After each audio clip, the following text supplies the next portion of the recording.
How to make the best tomato sauce. This was something that took me a while to learn how to do.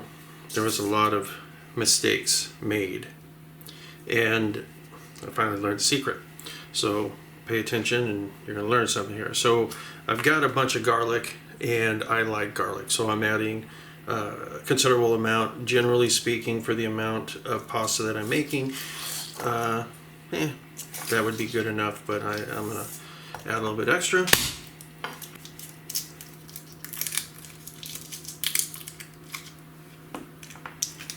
And then we want to go ahead and chop this up. Most of it is going to end up, I don't want to say dissolving, but it's going to break down during the cooking process. But you don't want to have big chunks inside there. Some people like a lot of onion in their tomato sauce, and other people not so much. And then I'm going to be making it the way I like it.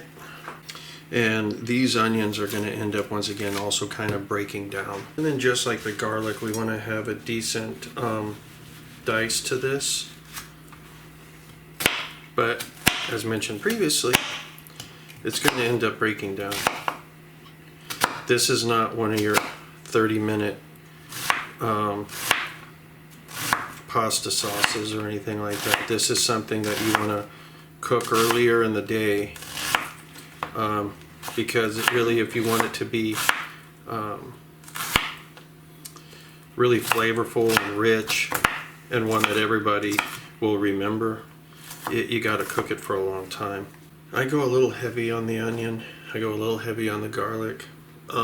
If I was going to try to make something very traditional, I would not use as much onion, just a little bit less garlic on that. And then also I would add celery, and I would add carrot, right? And then the amount of celery and carrot, about maybe a quarter of this, a third of this. You can add it to that, and then it'll increase the flavor of it. I'm making a very basic one that is the base of pretty much all of my tomato sauces. This is pretty much the base of it. We need some olive oil. This is something that a lot of people don't think about, but it goes in there. And that's crushed red pepper. I'm going to take this and the onion and throw this on the stove.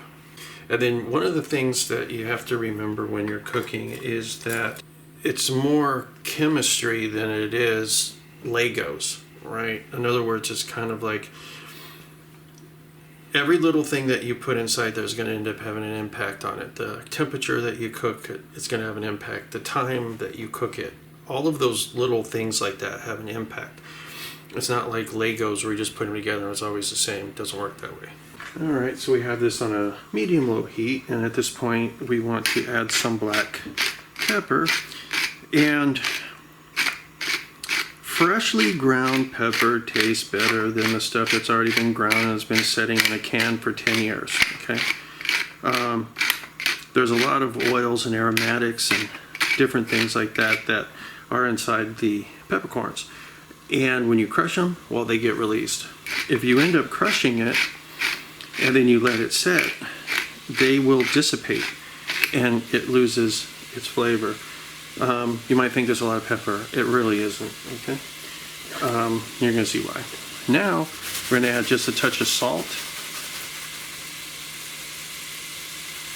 and we can add more later. Now there's something to be said about the salt. Depending on the type of pasta that you're going to be serving with it, and how salty you make that pasta water, it can either make or break the sauce, right? So if it's a really salty pasta water, well, it'll give the pasta a little bit better, stronger flavor. And if this doesn't have as much salt, well, it's going to end up balancing itself out. Right, so you kind of have to keep that in mind, because your pasta goes into the sauce before you serve it. It's not like pasta that is naked and then you put it on the plate and then you pour the sauce. You take the pasta, you throw it in the sauce, you spin it around, and you let it absorb some of that sauce. You let it finish cooking in the pasta sauce. Okay, and what we want to do is kind of get this started here, get it a little translucent, And during the time that this is sauteing, we're going to add our tomato paste. And then I use Mutti brand. And I have been ever since I found it. It is superior. You know, for the amount that I'm making, I'm going to add a little bit more. But Mutti brand tomato products, best. They're the best. Every time I go to the store and I see that they're on sale, I stock up. I've tried so many different brands of canned tomatoes and tomato paste, tomato sauce, and they all kind of fall short. It's kind of hit and miss. Mutti brand is consistent, and I've never been bothered by it. And the tomatoes have a natural sweetness to them. They never taste like they were picked too quickly and thrown into it. The people that make it, they do a very good job. This brand right here, the one and only. These are the only ones that I'll use. And does it make a difference? Abso-frickin-lutely. I was going to say another word, but I'm trying to keep it G-rated here. You know, this is at the same point. Right here's where you would end up adding your carrot and your celery to it. Okay, and that does increase the flavor on there. So it's not just for French food. Since this has been sauteing just a little bit, we're going to throw our garlic in.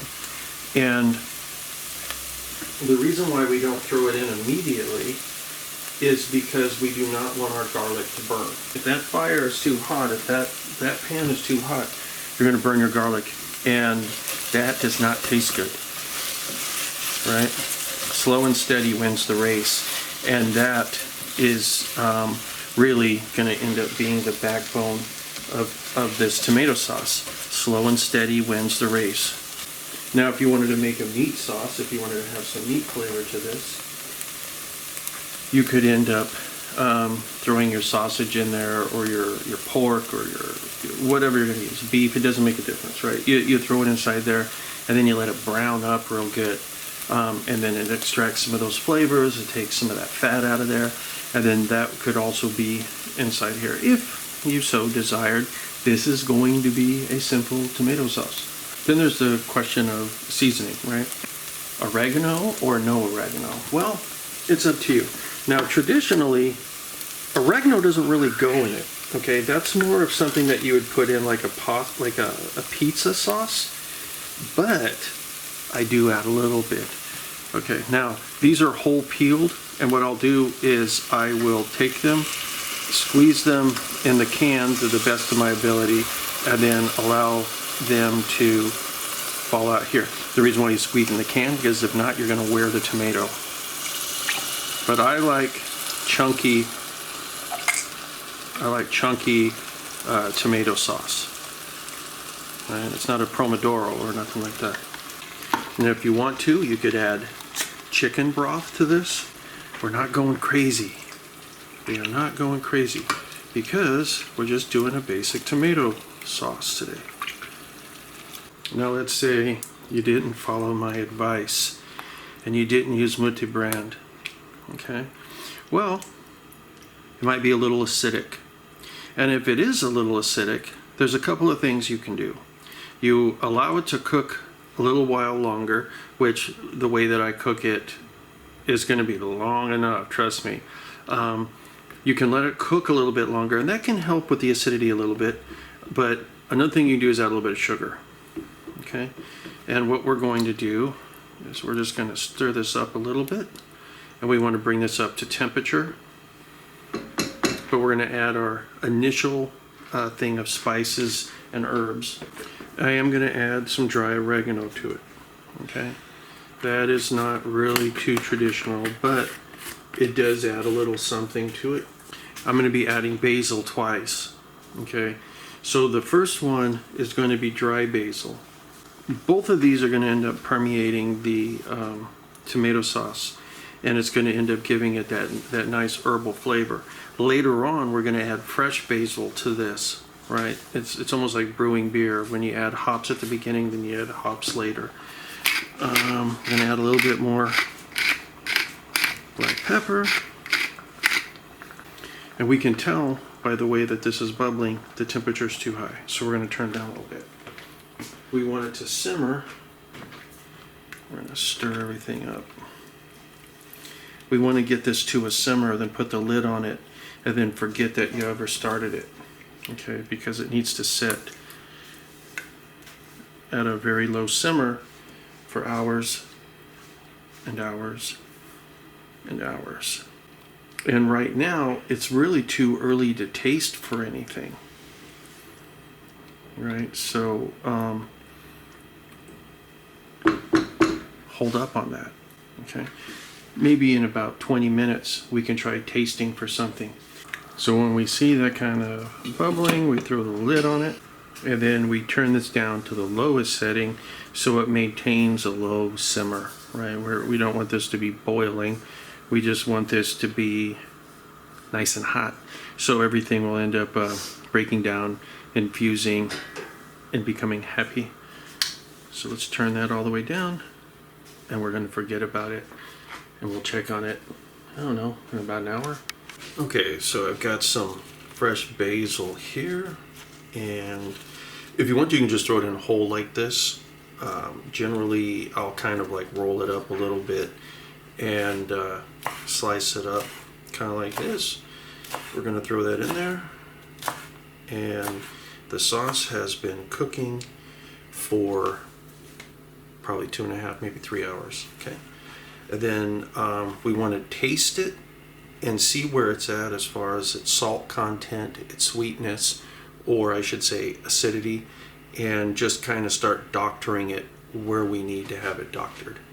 And then this is boiling quite a bit, even though it's on the absolute lowest setting of the range here. Just want to stir everything up in here, and then we're gonna get a spoon, get a taste of it, and see what we need to do. Well, what I'm gonna do, which you don't usually do this because usually we'll put the cheese on top, I'll usually put a little parm or something inside here, and then this kind of, not only does it add another little bit of flavor, but it kind of mellows it. It makes it a little bit more rich, and you're not trying to put so much that you can really taste it. It should be really subtle, so anyone that's eating it wouldn't even really know that there's parm in it, right?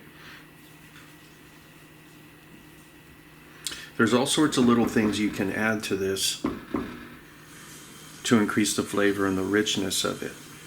So there is the base tomato sauce that I'll pretty much use for everything. I'll change it up by adding different meats to it or different vegetables, but this right here by itself, it cannot fail, right?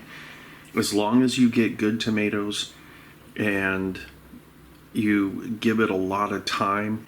But that is that, guys. This will keep in the fridge for actually quite a while. Just heat it up and it's still good. There's my go-to tomato sauce. Like I said, it won't fail you. Because I have celiac, I have to use gluten-free pasta. And then so this is made out of lentil, which I think actually has the best consistency and flavor.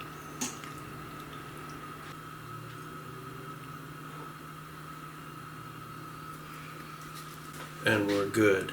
But anyway, guys, that is that. It's one of the most basic tomato sauces that you can make, and it's awesome. I've never heard a complaint about it. Everybody says it's the best. And then I'm telling you, the secret is using Mutti tomatoes as well as letting it simmer forever. The longer you let it cook, the better the flavor is going to be, right? Anyway, that is that. And until next time, I'll talk to you later.